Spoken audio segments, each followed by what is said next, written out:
কি হয়েছে নামজুন যে তুমি আমাকে আমার স্পেশাল রুম থেকে একেবারে টেনে এখানে নিয়ে আসলে? একটা গুরুত্বপূর্ণ কথা বলার জন্য তোমাকে এখানে ডেকেছি। আর এমনিতেও ওই ঘরটাতে তোমার স্নেকগুলো খুব আওয়াজ করছিল। ব্রো, সোজাসুজি বলো না যে তুমি সাপের আওয়াজ না সাপগুলো দেখেই এতটা ভয় পেয়েছো। আমি বুঝে পাচ্ছি না তুমি মাফিয়া কি করে হলে। ও কামন ব্রো, মাফিয়াদের এইসব সাপটা দেখে ভয় পাওয়া চলে না। হ্যাঁ হ্যাঁ, আমি ভয় পাই সাপগুলো দেখে। আর তোমারও ভয় পাওয়া উচিত জানকো, কারণ তুমি তো জানো না ওই সাপগুলোর বিষ কতটা ভয়ঙ্কর। আর আমি তোমাকে কতবার বলেছি, আমি কেন, ড্যাডও তোমাকে অনেকবার বলেছে, ছোটবেলা থেকে বলে এসেছি জানকো, তুমি এইসব সাপ আপনি কেন খেলো? কি কখনো তোমাকে কামড়ে নেয় তখন? ও কাম ডাউন নামজুন, ওরা শুধু শুধু ওদের মালিককে কেন কামড়াতে হবে? আর আমি নিজের জীবনে এত কিছু দেখে ফেলেছি যার এই সাপগুলো দেখে ভয় পাই না। তুমি এত ভয় পাও না, উল্টে আমার তো এই সাপগুলোর সাথে থাকতে এখন বেশি ভালো লাগে। বাদ দাও এসব কথা, এখন তুমি আমাকে বলো কিছু না আমাকে এখানে ডেকেছো। অফকোর্স, অ্যাকচুয়ালি জোবার কলেজ ছিল কোরিয়া থেকে।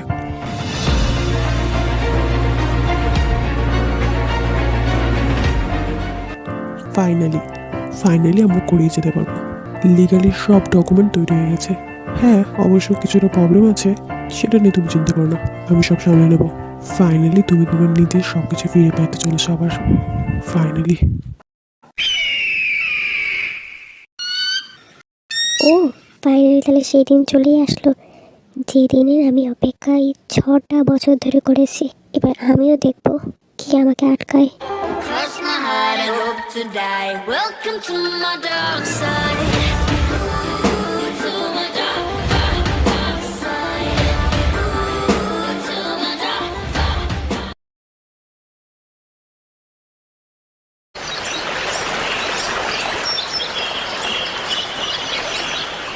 সবাই আমার কথা মন দিয়ে শোনো, আজকে আমাদের রেস্টুরেন্টে একটা স্পেশাল গেস্ট এসেছে, সেই জন্য তার জন্য একটা স্পেশাল ডিশ তৈরি করতে হবে। এখন আমাকে তোমরা বলো কে সেই ডিশটা তৈরি করবে। আরে এটা আমি বানাবো, এটা কোনো জিজ্ঞেস করার ব্যাপার হলো এটা? আমি খুব সুন্দর করে রেসিপিটা বানিয়ে দেবো। হ্যাঁ জিমিরাম, না না না না, আপনাকে বানাতে হবে না। উনি যদি আপনার খাবার খায় তাহলে কালকে সূর্য মনে দেখতে পারবেন না। হ্যাঁ, উনি কালকে সূর্য দেখতে পারবেন না মানে? কারণ ওই লোকটা মরে যাবে জিমিন ম্যাম, কারণ আপনি এত খারাপ, মানে আপনি এত সুস্বাদু খাবার বানান না যে খেয়ে একেবারে স্বর্গে চলে যাবে। ও শেফ, তুমিও না? ঠিক আছে, তাহলে এই খুশিতে রান্নাটা আমি করছি। দাঁড়ান ম্যাম, ম্যাম দাঁড়ান, তোর ব্যাংক চলে গেল। ইনি যদি কিম দের পরিবারের কেউ না হতো না, তাহলে আমি এনাকে কাজে রাখতাম না। ইনি আমার রেস্টুরেন্ট বন্ধ করে ছাড়বে মনে হচ্ছে।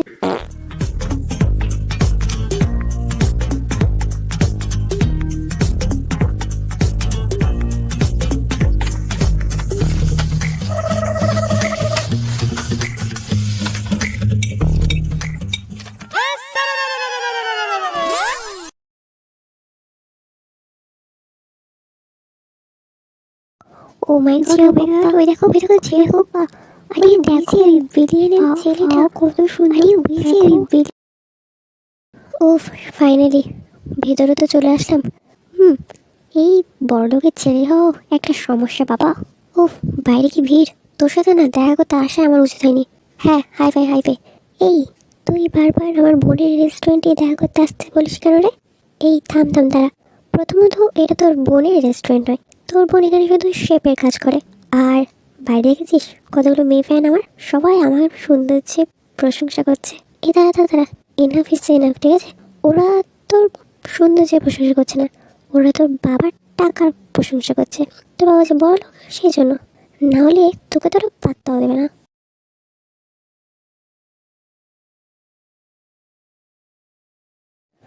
ও মাই গড, এত অখাদ্য বিচ্ছি খাবার একমাত্র তোর বোনই বানাতে পারে। আমার কিডনি ব্যথা করতে ভাই। দাঁড়া, আমরা একা কেন খাবো, লিসা, জ্যানি আর ইডেনকেও বলে দিচ্ছি চলে আসতে। এমনিতেই ইডেন আগের দিন পার্টিতে যায়নি না ভাই, তুই বললে আমি আমার শকুন্তলাকে ডেকে নিই। কি বলতো, অনেকক্ষণ ওকে না দেখলে না আমার মন কেমন কেমন করে। What the fuck? উফ, এই যন্ত্রণা হবে না? এরা কেন বারবার আমার রেস্টুরেন্টে চলে আসে কেন কে জানে? আসে তো আসে, আবার এসে আমাকে ফোন করে জ্বালাতন করতে থাকে। ওদের বোঝা দরকার যে আমি কতটা বিজি মানুষ, আমার অনেক কাজ থাকে। হোয়াট? এটা কি হয়ে গেল আমার ড্রেসের সাথে? ওয়েট ম্যাডাম, আপনার কিছু ফেলে আছেন, আমার মনে হয় এটা আপনার।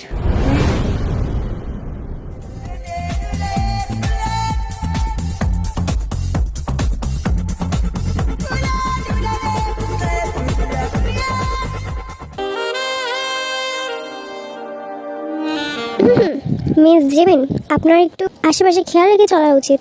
হ্যাঁ, তুমি কি আমাকে চেনো? Love me like you do. Love.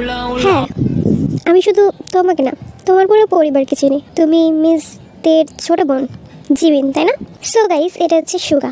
সুগা কোরিয়ার একটা বিখ্যাত অ্যাডভোকেট। সুগার বাবা মা কোরিয়ায় থাকে না, আউট অফ কান্ট্রিতে থাকে, তাই সুগা আর সুগার ভাই কোরিয়াতে থাকে। আরে, এত হ্যান্ডসাম একটা লোক আমার পরিবার সবাইকে চেনে। চিনবে না কেন? কোরিয়ার সবচেয়ে বিখ্যাত পরিবার আমাদের, চেনার তো কোথায়। কিন্তু লুক অ্যাট দ্য ম্যান, এই লোকটা বিড়ালের মতো মুখ নিয়ে এত সুন্দর কিভাবে থাকতে পারে? মিস জিমিন, আমাকে এরকম করে দেখা বন্ধ করুন, আর এই নিন জ্যাকেটটা পরে নিন, না হলে অনেকে অনেক সিনেমা দেখে নিতে পারে। Love me like you do. Love me like you do. হ্যাঁ, এখন ঠিক আছে। আর হ্যাঁ, থ্যাংক ইউ বলার দরকার নেই, আমি আসছি, বাই।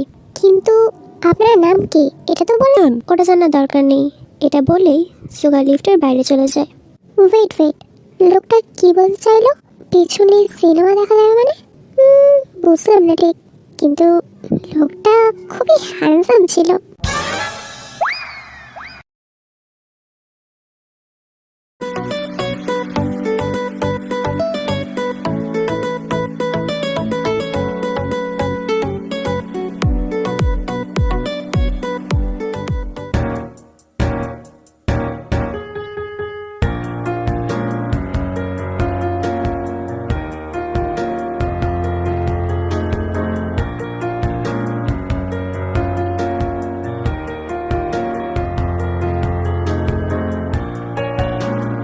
এই হ্যালো, বলছি দেখি কি কোথাও দেখেছো তুমি?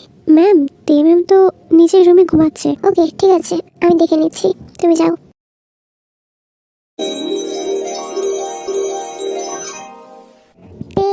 দরজাটা খোল। তুই ঘুমাচ্ছিস এখনো? আমার তোকে কিছু জরুরি কথা বলার আছে, তাড়াতাড়ি দরজাটা খোল। উফ, এই জিনুটাও না, কালকে সারা রাত অফিসের কাজ করলাম, এখন সকালে ঘুমোতে দিচ্ছে না।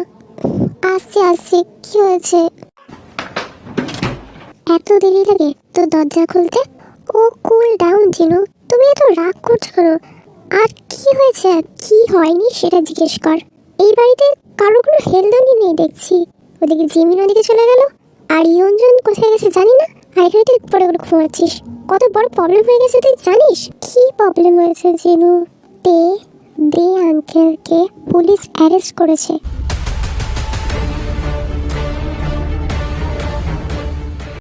What the hell? কার এত বড় সাহস হলো যে আঙ্কেলকে কি মেনশন থেকে অ্যারেস্ট করছে? সেটাই তো ওদের কাছে আঙ্কেলের বিরুদ্ধে লিগালি অ্যারেস্ট ওয়ারেন্ট ছিল, আর যারা এটা করেছে না তারা খুব শক্তিশালী পার্টি। কারণ না হলে কার সাহস হবে বলতো যে কিম দেখে অ্যারেস্ট করার? কিন্তু কে করেছে এটা আমি থেকে ছাড়বো না। সেটাই তো কে করেছে, কেন করছে কিছু জানা যায়নি, আর তার উদ্দেশ্যটা কি এসব করে। আর এটাতেই শেষ নয় রাতারাতি আমাদের কোম্পানির 1/50% শেয়ার অন্য কারোর নামে হয়ে গেছে। আমরা সব দিক দিয়ে ফেসে যাচ্ছি এখন আমাদের কাছে মাত্র 50% শেয়ার আছে, যেটা কিনা তোমার নামে। কে করাচ্ছে এগুলো জিনু? রাতারাতি আঙ্কেলের এভাবে অ্যারেস্ট হয়ে যাওয়া, তারপরে কোম্পানির 150% অন্য কারোর নামে হয়ে যাওয়া, এগুলোর পেছনে আসলে কে আছে কে আমরা কিছু জানতে পারলাম না। এভাবে রাতারাতি কিভাবে সম্ভব এগুলো? আঙ্কেলের 50% শেয়ার কার নামে ট্রান্সফার হয়েছে? আর ওখানে তো শুধু আঙ্কেলের 50% শেয়ার ছিল না, আলাদা বোর্ড মেম্বার সবার 50% শেয়ার ছিল। রাতারাতি এইভাবে আঙ্কেলের 50% শেয়ার অন্য কারো চলে গেলো। এরপর যদি আমার নামে 50% শেয়ার চলে যায়, তাহলে আমরা পুরো বরবাদ হয়ে যাবো। জিনু, কি হবে বুঝতে পারছি না, কি হবে এগুলো, কি হচ্ছে কি এগুলো আমাদের সাথে?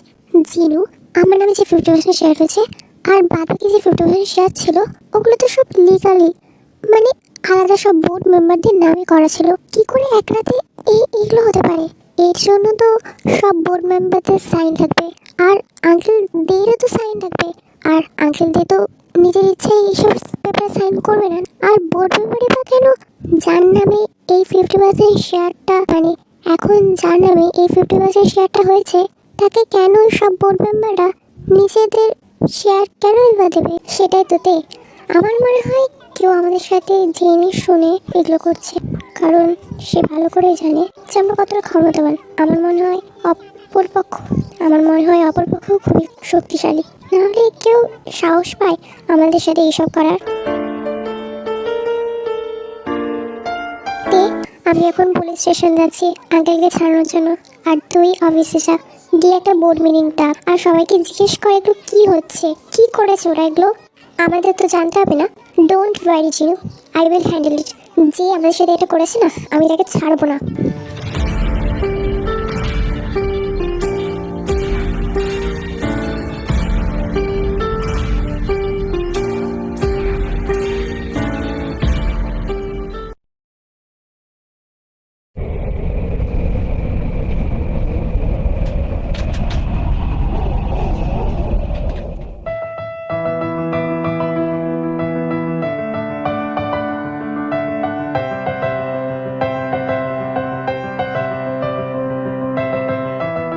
এখন আমি তোমার কী বা প্রশংসা করবো তে? তুমি এমন একটা মানুষ যাকে কেউ ভালো না বেশি থাকতে পারে না। তোমার সৌন্দর্যে আমি প্রতি মুহূর্তে পাগল হয়ে যাই। তোমার প্রশংসা করতে থাকলে আমি সারাটা জীবন করতে থাকবো। তোমার যদি একবার প্রশংসা শুরু করি, আমার ভাষা হারিয়ে যাবে তোমাকে প্রশংসা করতে করতে। আমি তো খুব লাকি নিজেকে মনে করি যে তোমার মতো মানুষ আমার friend. All thanks to my dad. আমার বাবা যদি তোমার আঙ্কেলের বিজনেস পার্টনার না হতো, তাহলে তো আমাদের কখনো দেখা হতো না। আর না, তুমি আমার এত ভালো বন্ধু হতে। তুমি তো শুধু আমাকে নিজে একটা ভালো বন্ধু মনে করো, কিন্তু আমি তো তোমাকে আরও অনেকটা বেশি কিছুই মনে করিতে। মাই লাভ, আমি জানি তুমি আমাকে শুধু ফ্রেন্ড মনে করো, কিন্তু আমি তো তোমাকে ফ্রেন্ড মনে করি না, শুধু একটা ভালো বন্ধু ছাড়াও অনেকটা বেশি কিছুই মনে করি তোমাকে। আমি জানি একদিন না একদিন আমি তোমাকে নিজে করে পাবোই। তুমি শুধু আমার হবে, শুধু আমার। সো আর্মি, এরা হচ্ছে ইডেন, যে তে আঙ্কেলের বিজনেস পার্টনারের ছেলে। এর সাথে সাথে তের খুব ভালো বন্ধু। 3 বছর ধরে ইডেন তের খুব ভালো বন্ধু। আর ইডেনের কীরকম ব্যবহার সেটা তুমি গল্পে জানতে পারবে।